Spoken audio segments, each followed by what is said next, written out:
So கூலி 1000 கோடி ரூபா அடிக்குமா அடிக்காதா? நிச்சயமாக அடிங்க. ஏன் நிச்சயமா அடிக்கும்? அடிக்கும். இந்த 1000 கோடிங்கிறது கேஜிஎஃப்க்கு அப்புறம் ஆமா. வந்தது தான். நம்ம வந்து கன்னட பட உலகம் அது வரைக்கும் சின்ன பட உலகமாக நினச்சிட்டு இருந்தோம். அவங்க இன்றைக்கி நம்மளெல்லாம் தாண்டி போயிட்டாங்க. அவங்க மட்டும் இல்லை, தெலுங்குலேயும் புஷ்பா இந்த படங்கள்லாம் பார்த்தீங்கன்னா வேறு லெவலில். ஸோ அதுக்கு ஈக்குவலாக ஒரு படம்னா விக்ரம் வந்தது. விக்ரம் வந்தது. ஆனால் வந்து லியோலாம் அந்த எதிர்பார்ப்பு வந்து பூர்த்தி செய்யலை.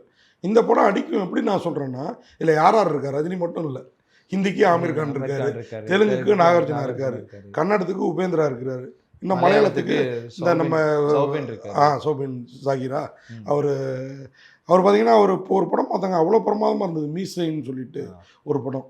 அவங்க கொண்டாடுற சினிமா நம்மளை மாதிரி காசுலாம் பெருசாக போடவே இல்லை, இயல்பாக என்ன இருக்கோ அதை எடுக்கிறாங்க. அதுதான் நான் மஞ்சுமல் பாய்ஸும் இந்த படம் மீசையெல்லாம் பார்த்தீங்கன்னா, ஐயோ அடுத்து என்ன நடக்கும்னு நம்மளை வந்து தமிழ் படுத்தி போட்டிருந்தாங்க. நம்மளை படுத்தவே இல்லை. நம்ம படங்கள்லாம் நிறைய நம்மளை படுத்திருக்கு.